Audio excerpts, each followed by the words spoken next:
primary remedy for a violation under 91A:7 is injunctive relief. There's no need for injunctive relief here.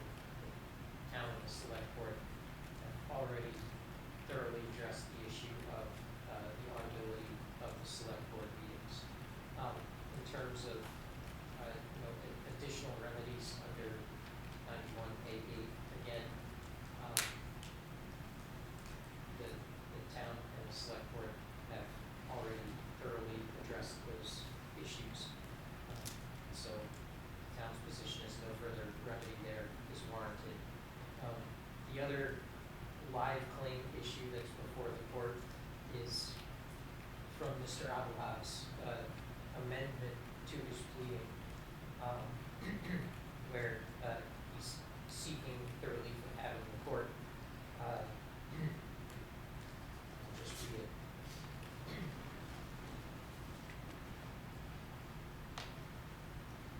You wrote, I ask that the court exercise its authority to require that the chair shall reimburse the town for expenses that the town expended to defend itself for this purposeful 91A violation. Appears to be referring there to 91A:8:4, which is where the language states that the court has to find that a public official has to violate an element of 91A in bad faith. The evidence that the court has heard doesn't even rise up to what Mr. Abelhaus originally alleged. In his amended complaint, he stated that Mr. Hogue showed a quote, showed a pattern to his behavior and repeatedly gave the you don't need to hear at a public meeting on other occasions, even though he was informed otherwise. That's the core of the bad faith claim. Court has now heard that the one occasion when the you don't need to hear statement was made was at the June 18th meeting. It got reiterated on June 21st, but that was in reference back to the June 18th meeting. And that was also, as Mr. Darrow and Mr. Green testified, and Mr. Hogue, that was in the context of we're going into a non-public session. You don't need to hear what we're saying in a non-public session. Separately, Plaintiff's Exhibit 1, which has been admitted into evidence as a full exhibit. Those are Mr. Abelhaus' responses to the town's one interrogatory, which was that Mr. Abelhaus identified all the occasions on which he claims that Mr. Hogue exhibited this, made this statement, you don't need to hear at a public meeting. And Mr. Abelhaus' interrogatory response to that was, to date I have not been able to pinpoint the exact time the reason the public has no right to hear style of response for the selectman chair leading to the June 18th, 2024 meeting.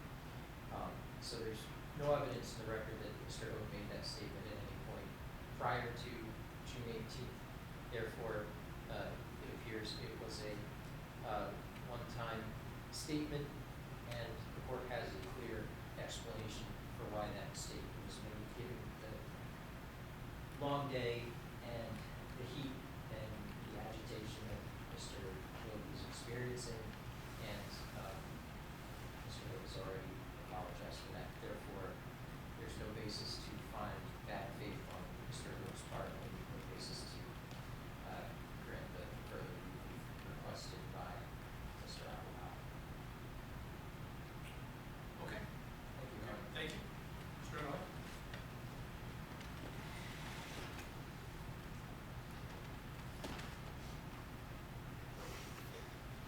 The town would like to take simple, very clear spoken English and reinterpret them to something else.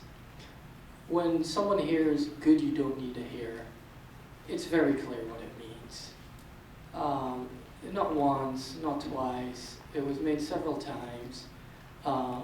It was, although yes, the amended complaint said that it was done prior, and in the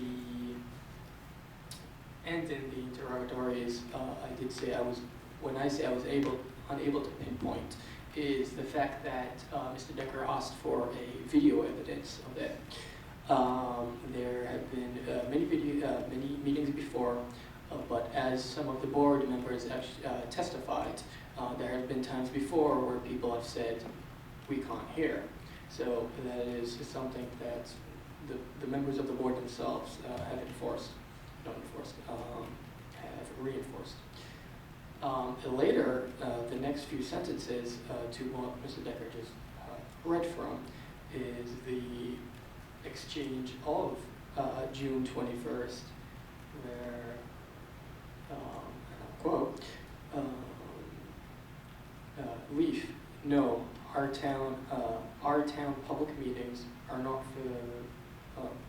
are for us, not for you guys. And then he goes to say, I have read the RSAs. The public has the right to attend the meeting. They do not have the right to speak. And nowhere in this exchange could you find any reference to non-public. It is very clear that what the chair was referencing was a general statement, as was testified earlier. It was a general statement made. There was no specificity to say that that was for the non-public session. Again, trying to take simple words and reinterpret them to mean something completely else. During the June 18 meeting, there were several attempts made to make the board comply with 91A. It is not clear to me at this point what a member of the public would need to do in order to raise that issue. If saying several times during the meeting doesn't do it, what does it need to be? If I would have gotten up or made any kind of other disturbance, I would have get the police call on me, as the town has done with other people in the past, that they don't like when they don't like what they're saying. There is simply, to what the town would like to say, there's simply no bar that I could have passed to actually bring up the, there is nothing else I could have done better than 4 times throughout the meeting say the public can't hear. Everything throughout the meeting reinforces that the public couldn't hear. The board never got a single response from anybody in the audience that said, oh, yes, we can hear. At no point was there any time that the board can lean on the assumption that the public could actually hear, when everything that was presented today in court is exactly to the contrary. Both witnesses from the public who were here testified that they had that they were unable to make what was going on during the meeting. Sorry. It was simply unable to hear. There's really no question about that.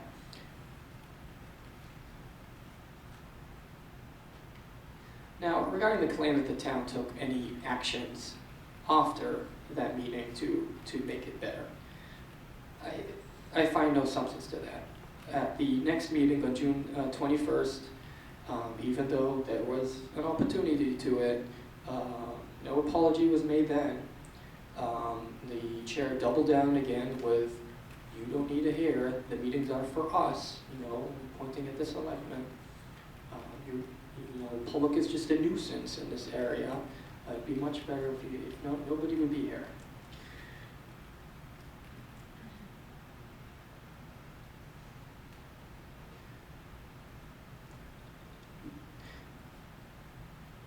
As Paul Vogt, the witness, said, he emailed to the board on June 25th, asking the board to move the location. Why would anybody bother to send an email to the board to move the location if it wasn't an issue in the first place? Also, at the April 2nd meeting minutes that were when it was first said that the meeting was going to move to the fire station, that was a decision as per the other selectmen. That was a decision made by the chair. It was never supported, never voted for. There was nobody who wanted that to happen. It was clear to everybody that the fire station was not a better venue for the meeting. That is clearly been raised every time through the meetings by the public. There was nothing to be gained by moving there, as Ed Rinley said, that no other board moved their meeting. Even a day before the meetings there was no interruption, even theoretical interruption, that was going to happen at the meeting. It was simply a choice of venue that the chair wanted, and it was solely on him to make sure that the venue he chose would be a good venue that would be legal in the sense that it can accommodate what the board does as a board.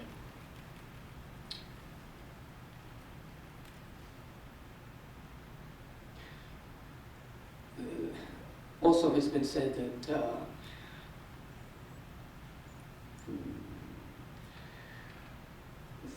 the board members are volunteers trying to do their best. But when objections are brought up and people are very clear about the issues that need to be addressed, and it doesn't get addressed, not once, not twice, throughout the entire meeting. Also in public, in the public comment on June 18. People, I said, and so did Maureen O'Reilly said, we couldn't hear anything. Of course they need to be audible to the public. Did the chair bother to make an apology then? He didn't, because he didn't care. There was no reason for him to make an apology. Only later, after shortly consulting the lawyer, on July 2nd, suddenly he has something to apologize. But what is he apologizing for? If no violation took place, then why apologize? If he is apologizing, then surely there was an issue at hand that he had to apologize for.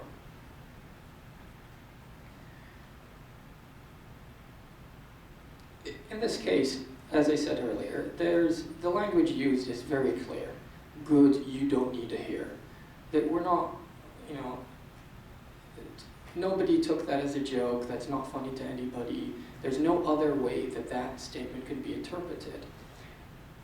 If it's hot, if it's cold, if it's raining inside the building, 91A open meeting laws stay the same. There's no, oh, it's hot, so today you don't need to hear it because it's hot.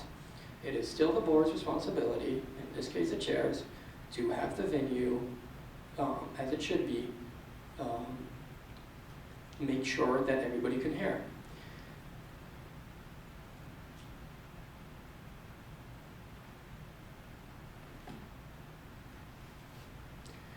It took several times, several meetings, for members of the public, not the board, to push the issue to move the venue. It took, as it's been by testimony, that was a single-time thing. Members of the public clapped for a vote to simply move the venue. It's clear to everybody it was a bad choice of a venue. Nobody wanted it there. It was solely the chair's. It was the chair's choice to have it there, and he was the one who did not want to move it. There were several times that the board could have moved their meetings back to where it was, but it simply wasn't done. Now, I don't think that the taxpayers should need to pay for when public officials knowingly break the law. He said he read the RSAs, he was at the New Hampshire Municipal Association's 91A training, he had all the right information, he said he didn't mean it, so obviously he knew that he was doing something wrong. Then why say it? Why do it? The other, as Steve Darrer said, when to my question of does the public can't hear, does that agitate you? No, it's simply saying we can't hear. trying to paint me or other members of the public as trying to interrupt the meeting for simply pointing out something as simple as we can't hear as a disturbance is simply trying to shift the issue from the board, as it's their responsibility, to the public. Oh, why didn't the public go do this? Why didn't the public move chairs? Why didn't the public sit here? Why didn't they do this? All of this is trying to shift the blame away from the board, particularly the chair, when he was the one making the decisions, but somehow it's other people's fault.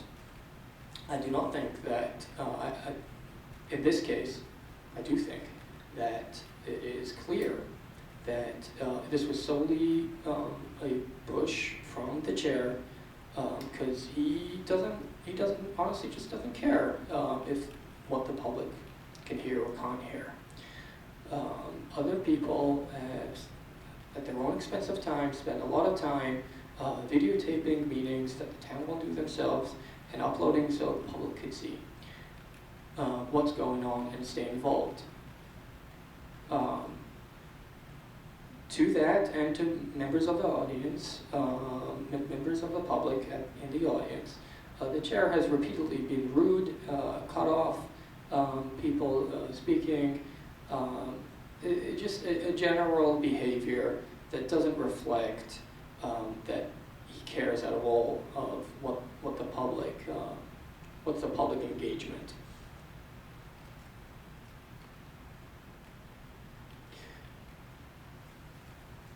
The town, as a corrective action, never took any corrective action. The moving on venue was pushed by members of the public. An apology was issued, a vague apology, not really clear on what he was apologizing for or why was it needed in the first place. But the town did not get any amplification, did not change anything in this core. And as it said, going years back, at times there have been times where the public couldn't hear. There's been issues. It was never addressed. And this petition to the court is specifically to address this kind of behavior and this issue. If it wasn't pushed via this lawsuit, nothing was ever going to get done. It's clear that later on the June 21st meeting, he had no intent of changing his behavior. He made the same statement all over again. There was nothing there to suggest that something was going to change for the better, and nothing has been. After the lawsuit, there's genuinely been, if somebody said we can't hear, then there's been some, we'll talk a lot louder, but no substance to it. There's never been a change in the building or both microphones or anything that would actually signify that the board cared about it as an issue.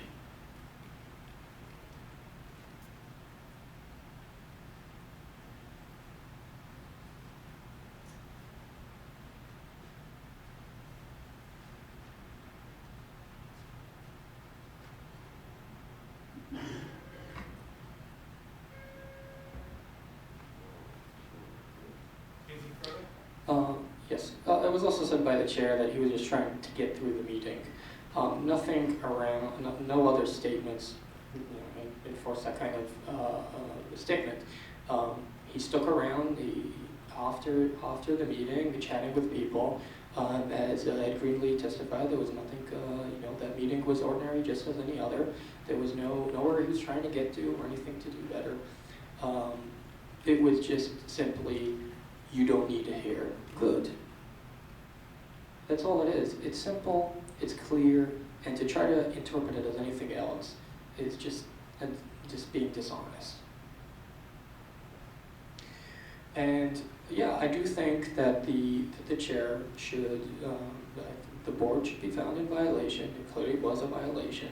They had every opportunity to change it. They had never gotten any single response from the crowd that day that it could have been audible. To say that, oh, we think it was audible or somewhat audible is based on simply nothing. Several comments from several people have been made, and as we've heard today, all of it says the public couldn't hear, nothing was done about it, because that's how the chair would like it to be, that the public can't hear. I don't think that the taxpayer should pick up the bill for defending the chair and the board for a violation of 91A and a constitutional violation of an open accessible meeting. And as he said himself, he said it was unreasonable conduct. It was illegal by his own testimony. I don't know what higher bar the town would like to hear for a purposeful violation that is done in bad faith. It is pretty clear that there was no good intentions behind that statement, and the actions reflect that.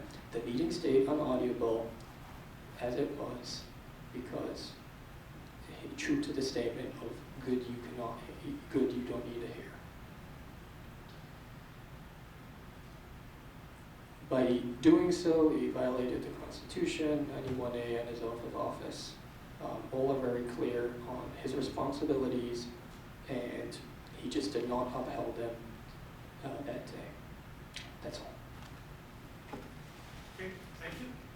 The board has received lots of information today and has received good arguments from both sides.